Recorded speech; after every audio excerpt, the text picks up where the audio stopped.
하루 종일 힘들게 일을 하고 지친 몸을 이끌고 터벅터벅 밤에 집을 향해서 가는데 코끝에 뭔가 향기가 싹 스쳐요. 이렇게 불향기가 가득한 불고기 냄새. 이제 막 갓 지은 하얀 쌀밥의 그 구수한 냄새가 싹 코끝을 스치면 이게 군침이 안 돌 사람이 있을까요? 밤 냄새에는 이게 참 신기한 힘이 있습니다. 다른 그 냄새하고는 다르게 우리의 삶을 이렇게 풍성하게 만들잖아요.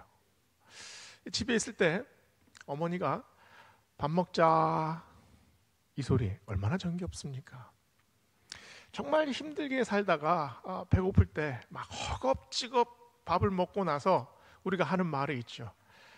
아이고 이제 살겠다. 근데 그 말이 배가 부르다는 말 정도는 아니잖아요.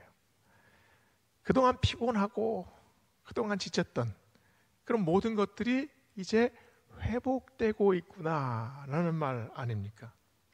이 한마디 하기 위해서 우리 부모들은 정말 힘들게 살았습니다. 이 병아리 같은 자식들 입에 그 밥 한 숟갈 넣어주기 위해서 그 어머니들은 사력을 다합니다. 아버지들은 정말 힘든 일, 정말 고된 일, 그리고 모욕을 당하고 또 정말 벼랑 끝에 몰려도 내가 화가 나서 그 사람에게 막 눈을 부라리는 한이 있어도 자식에게 밥 한 끼 먹으려고 정말 최선을 다해 삽니다. 밥은 그냥 배만 부르게 하는 게 아니지 않습니까? 밥은 정성이지요. 그 안에 생명을 나누는 정성이 녹아 있기 때문입니다. 요한복음 6장은 오병이어의 기적으로 시작을 합니다. 주님께서 5,000명이 넘는 사람을 물고기 2마리와 떡 5개로 먹이셨죠. 엄청난 기적이에요. 그러나 그 기적을 체험한 사람들은 또다시 배가 고픕니다. 밥 한 끼. 밥 한 끼로 끝나는 인생은 없습니다. 끊임없이 한 끼를 계속 연장해서 먹어야 합니다. 그래서 끊임없는 배고픔은 우리의 존재의 허기 아닙니까? 우리는 모두 다 이 허기를 느끼며 살아갑니다. 그래서 오늘 말씀은 육체의 배고픔에 시달리는 자, 존재의 허기를 느끼는 자, 그리고 밥벌이의 고단함에 지쳐있는 우리 모두를 위한 말씀입니다. 오늘 말씀은 3단계로 이어지는데요. 첫 번째는 육신의 떡에서 하늘의 떡으로의 전환입니다. 기적을 맛본 사람들이 얼마나 놀라고 환호했습니까? 기적의 도시락, 끝없이 떡이 나와요.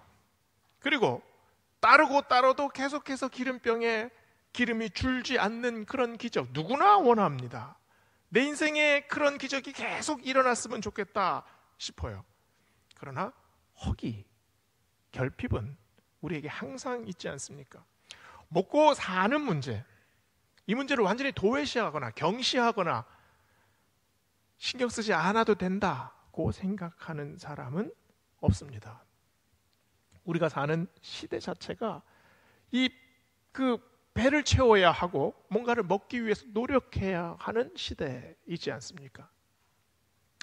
전 세계에 지금도 하루에 16,000명의 어린이들이 기근으로 사망합니다. 하루에.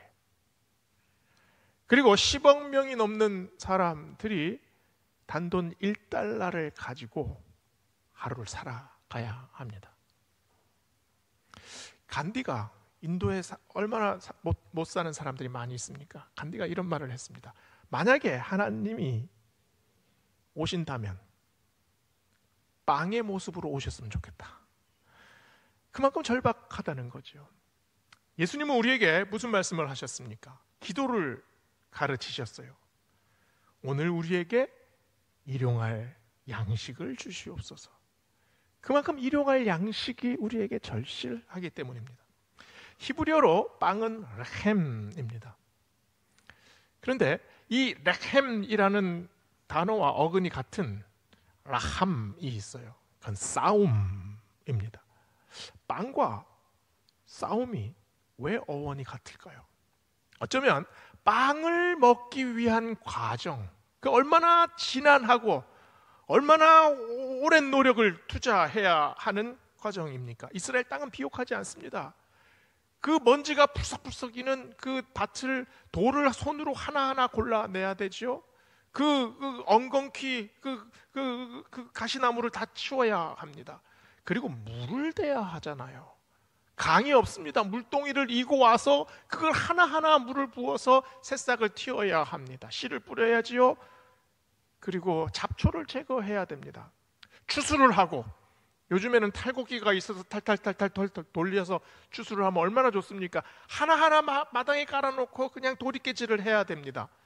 그걸로 끝입니까? 곡식을 빻아야지요. 가루로 만들어야지요. 소금과 물을 섞어서 반죽을 해야 됩니다. 그리고 그것을 불에 넣고 구워야 돼요. 그제서야 빵 한 덩이를 먹을 수 있습니다.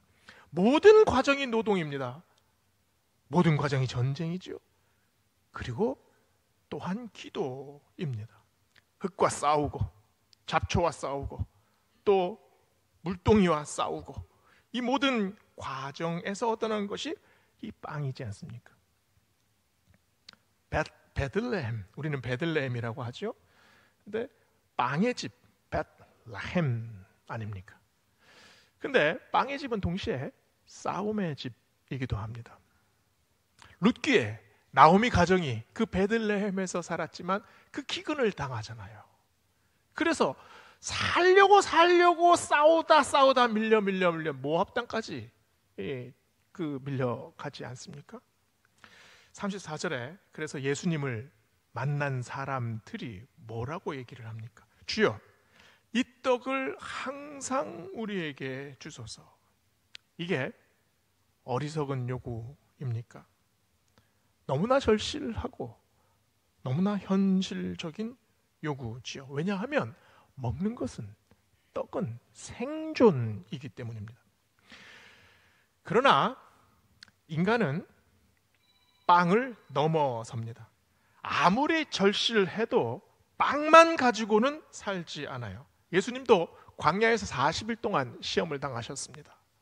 그때 예수님께서 뭐라고 말씀하셨습니까? 사람이 떡으로만 사는 것이 아니요, 하나님의 입에서 나오는 말씀으로 사는 것이다. 예수님은 육신의 배고픔 아셨습니다. 그러나 육신의 배고픔을 넘어서 영혼의 허기를 해결해 주십니다. 그래서 오늘 말씀 32절 33절에서 예수님께서 말씀하시죠. 모세가 너희에게 하늘로부터 떡을 준 것이 아니라 내 아버지께서 너희에게 하늘로부터 참떡을 주시나니 하나님의 떡은 하늘에서 내려 세상에 생명을 주는 것이라. 모세시대 그 아무것도 없는 광야에 수백만 명의 백성들이 행진하고 있을 때 하늘을 열어 만나를 내려주셨습니다. 그런데 그 만나는 딱 하루의 양식이잖아요. 예수님은 지금 하늘에서 내리는 참떡을 말씀하고 계십니다. 하늘에서 내리는 참떡이 뭡니까? 그게 바로 성육신 하신 예수 그리스도를 말씀하십니다. 하늘과 땅을 이어주는 하늘에서 내려진 그 떡, 그게 바로 자신이라는 말씀이지요. 예수님께서 한 알의 미랄을 자주 말씀하셨습니다. 근데 오늘 말씀을 가만히 보면 한 알의 미랄이 바로 하늘의 미랄 아니겠습니까?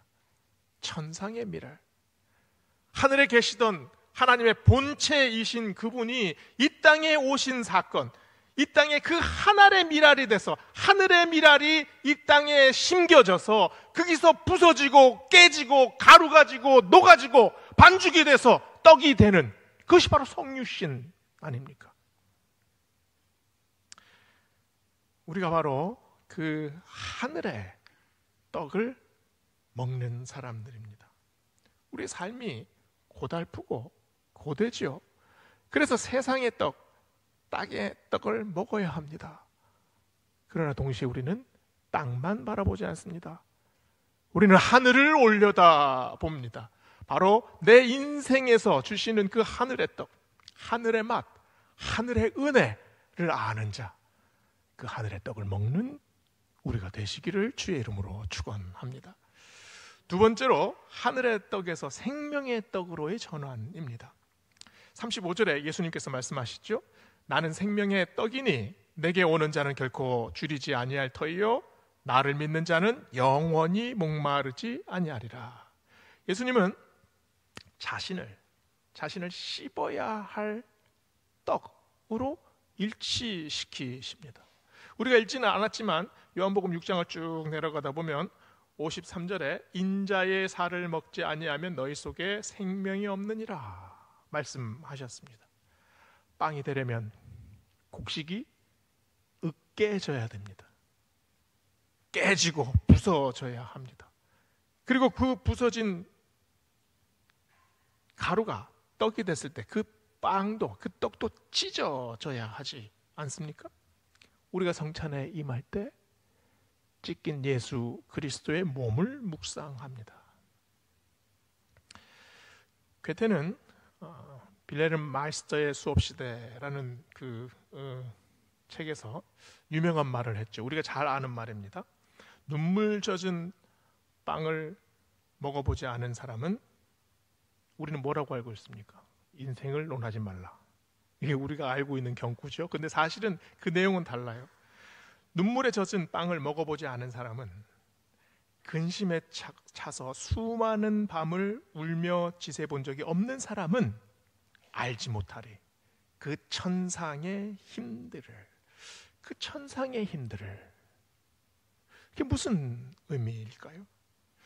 우리는 어둠을 통과하고 고통을 당하고 심하게 모멸감을 느끼고 정말 줄이고 정말 먹을 것이 아무것도 없는 절박함에 도달했을 때 우리는 전혀 느끼지 못한 새로운 체험을 합니다. 숭고함.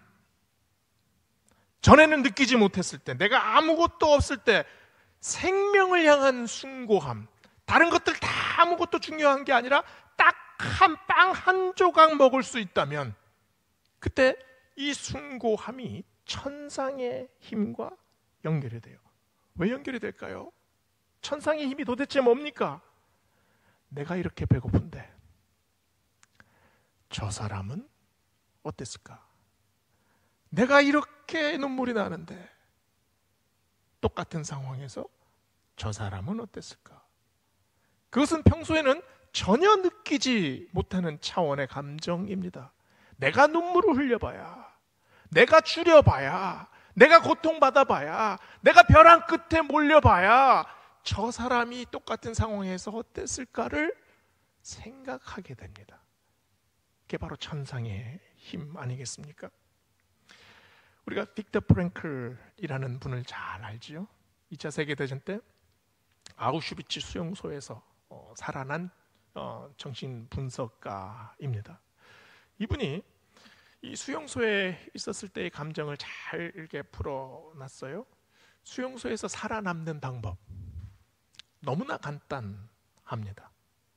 누구보다 조금 덜 맞고 다른 사람보다 조금만 더 먹고 다른 사람보다 조금 체력을 더 비축하면 그 사람은 살아남아요. 수용소 안에서 인간적인 감정으로 에너지를 낭비하면 생존 확률만 점점 낮추게 됩니다. 누군가를 동정하는 일, 누군가를 배려하는 일, 누군가를 사랑하는 일. 그런 사람은 수용소 안에서 얼마 못 가 죽는다고 얘기를 해요. 근데 이 프랭클이 자기의 경험을 쭉 얘기를 합니다. 눈폭풍이 거세게 부는 날, 강제노동에 끌려갔다가 이게 다시 수용소로 걸어오는데 먹은 것도 없고 힘도 없어서 사람들이 비틀비틀거립니다. 근데 옆에 가던 한 청년이 눈밭에 풀썩 쓰러져요. 그냥 두고 갈 수가 없어가지고 이 동료들이 끌고 가서 막상 안에 눕혀놨습니다. 밤이 깊었는데 계속해서 콜록콜록 기침 소리가 계속 나요. 저쪽 옆에 끝에 누워있던 노인 하나가 일어나더니 그 청년에게 다가갑니다. 그리고 그 위에 서서 한참을 바라보다 품속에 숨겨놨던 빵 한 조각을 꺼내 그 청년의 손에 쥐어줍니다. 그 장면을 나중에 이 프랭클이 이렇게 썼어요. 그는 인간이 되기로 선택했다. 모든 것이 박탈된 상황에서도 약한 자를 위해 생명을 나누는 행위는 인간으로서의 자유였다. 한 줌밖에 안 되는 빵 조각입니다. 그러나 그 빵 조각은 자기 생명의 떡을 찢어서 청년에게 나눠줬죠. 그 한 조각이 있으면 자기는 하루를 더 살 수 있었을 거예요. 근데 그것으로 그 청년에게 생명의 숨결을 불어넣어 주잖아요. 우리가 사는 세상이 얼마나 양육강식의 세상입니까? 남보다 더 많이 먹어야 하고 더 많이 모아야 합니다. 더 앞서가야 하고 더 빨라야 하고 더 약삭 빨라야 하죠. 더 강해야 하고 또 더 높이 올라서야 하고 그리고 더 군림해야 하는 세상입니다. 이런 세상에 예수님께서 떡만 주셨습니까? 예수님은 떡을 주신 게 아니라 예수님 자신이 떡이 되셨습니다. 욕망에 찌든 자들의 그 이빨에 갈갈이 찢기셨습니다. 조롱하는 자들에게 씹히셨습니다. 강포하는 자들의 주먹에 맞으셨습니다. 악한 자들의 못에 박히셨고 그리고 강포한 자들의 채찍 십자가에 달려서 죽으시지 않았습니까? 그러나 세상이 찢고 못 박고 깨뜨릴 때 집합일수록 용서가 더 피어납니다.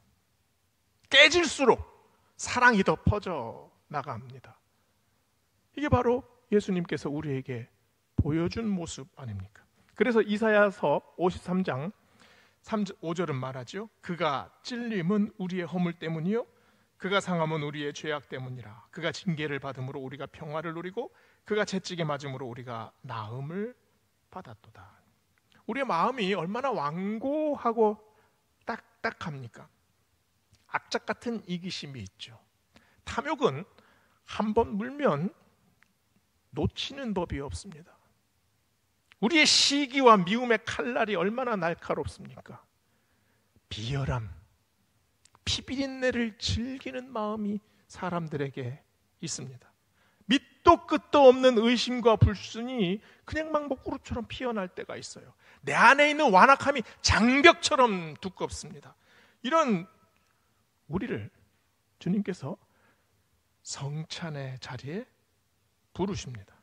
성찬은 예식이 아닙니다.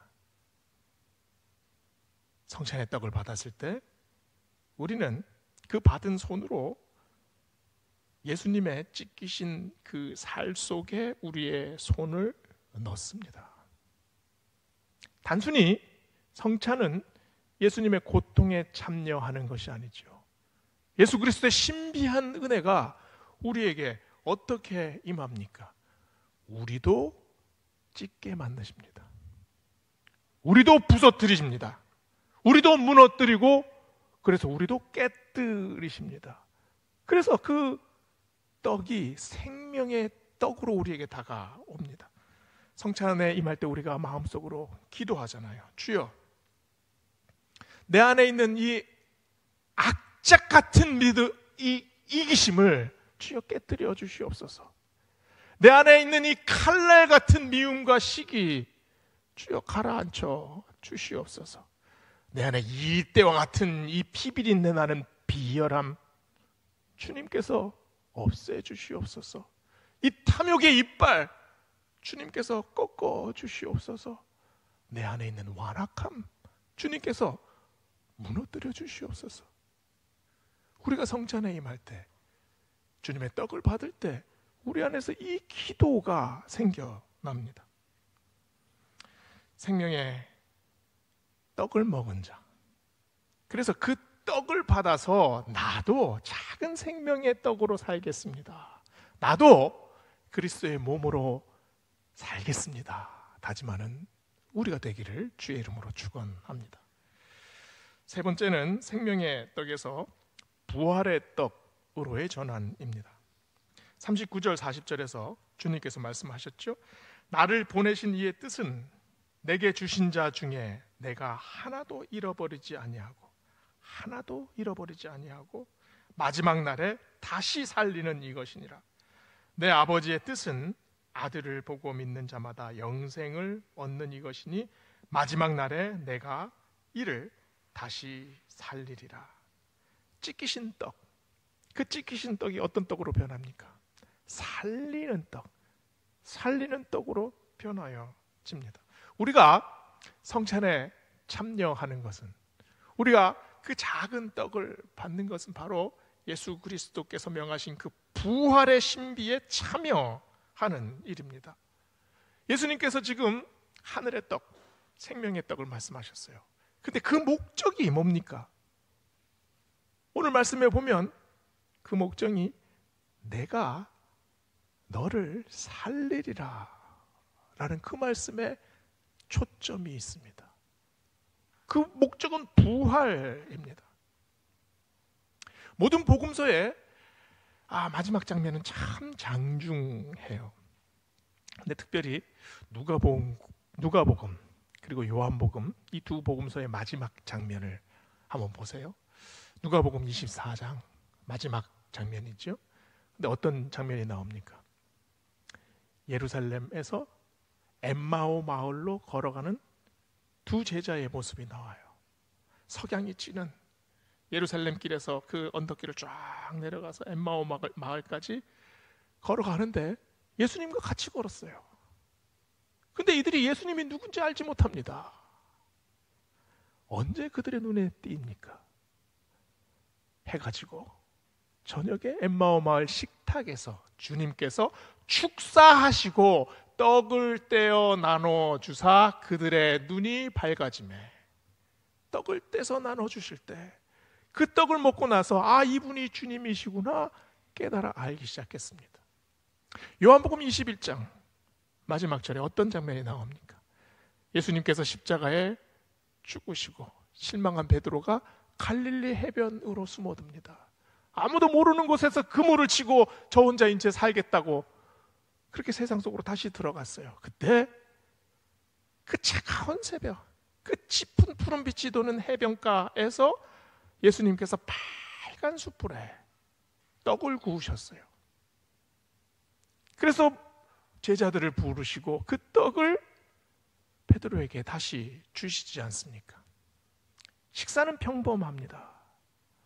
그러나 주님께서 만드신 식탁은 전혀 평범하지 않아요. 베드로에게 떡을 건네 주실 때 예수님은 아무 말씀도 안 하셨습니다.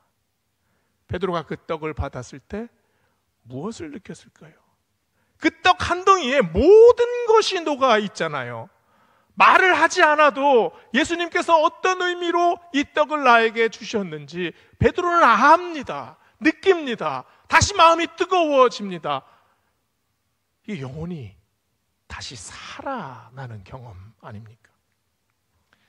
지난 금요 기도회 때 박유선 목사님께서 새로운 찬양을 우리에게 소개해 주셨어요. 근데 요즘 청년들이 아주 사랑하는 그런 찬양입니다. 근데 이 곡을 대학 다닐 때 박유선 목사님 후배가 작곡을 했다는 거예요.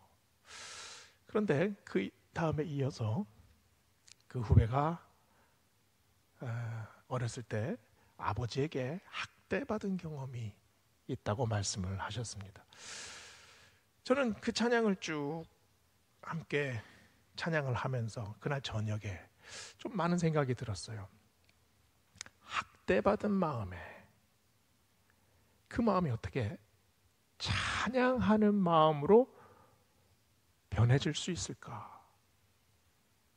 이게 참 기적이잖아요. 저도 상담을 오래 공부했습니다. 그래서 제가 기억나는 한 60대 중반의 여성분이 있는데, 이분이 나이가 60이 넘어도 그때 엄마한테 맞았던 기억이 아직도 생생하대요. 그 5살, 6살 때 그냥 엄마가 등을 후딱 후려치면은 그 작은 여린 몸이 그냥 확 휘어집니다. 이 바보 같은 게 이렇게 느릿해져서 왜 이렇게 느릿했어? 소리를 지릅니다. 그리고 뭡니까? 그 빗자루 끝에 있는 그 나무로 된 딱딱한 그 질감이 그렇게 무섭대요. 온몸이 시퍼렇게 명들었던 기억. 60이 넘어도 잊혀지지가 않아요. 그 마음에 계속 메아리 치는 소리가 있답니다. 엄마는 나를 사랑하지 않아. 60이 넘었는데 똑같은 음성이 계속 마음속에 메아리 쳐요. 이 깨진 마음에 주님께서 말씀하시지 않습니까? 아버지께서 나에게 주신 너를 절대 잃어버리지 않겠다. 내가 다시 너를 살리겠다. 이게 오늘 말씀 아닙니까? 부서진 마음, 깨진 마음, 그냥 어둠 속에 빨려 들어가는 그 영혼 위에 주님께서 들려주시는 음성입니다. 그 음성 들었을 때 고통 위에 은혜를 덮어주십니다. 마음이 힘들고 슬퍼도 그 영혼 안에 조금씩 읊조리는 리듬, 다시 살아나는 그 음성이 뭐가 됩니까? 찬양이 되잖아요. 아무리 힘들고 괴로워도 다시 주님께서 부어주시는 그 사랑에 내 마음이 닿으면, 내 영혼이 닿으면 그 고통 속에서 내 안에 새로운 생명이 피어오릅니다. 그게 찬양이잖아요. 저는 그걸 느꼈습니다. 이게 부활이잖아요. 우리를 이 땅에 살고 있는 이 현실에서 예수님께서 다시 우리를 살려주십니다. 그런데 우리의 마음만 살려주십니까? 우리의 감정만 살려주십니까? 주님께서는 우리의 육신을 새로 살리십니다. 우리의 영혼을 새로 살리십니다. 그래서 말씀하시죠. 내가 너를 다시 살리리라. 내 살을 먹고 내 피를 마시는 자는 영생을 가졌고 마지막에 내가 다시 살리리라. 성찬에 임할 때 우리가 무엇을 고백합니까? 내 인생에 주여 하늘의 떡을 또다시 내려주시옵소서. 내 삶이 아무리 빈궁하고 내 영혼이 깨져가는 것 같아도 주님 다시 생명의 떡을 주시옵소서. 삶이 점점 노쇠해져가고 힘이 점점 빠지고 아무것도 할 수 없는 것 같아도 부활의 떡을 내 인생에 내려주시옵소서. 나는 부활이요 생명이니 나를 믿는 자는 죽어도 살겠고 무릇 살아서 나를 믿는 자는 영원히 죽지 아니하리니 이것을 너희가 믿느냐? 주님께서 말씀하셨습니다. 오늘 성찬에 임할 때 우리가 함께 기도합시다. 주님, 내 인생에 하늘의 떡을 내려 주시옵소서. 생명의 떡을 내려 주시옵소서. 부활의 떡을 내려 주시옵소서. 우리 함께 기도하는 이 시간 되기를 주의 이름으로 축원합니다.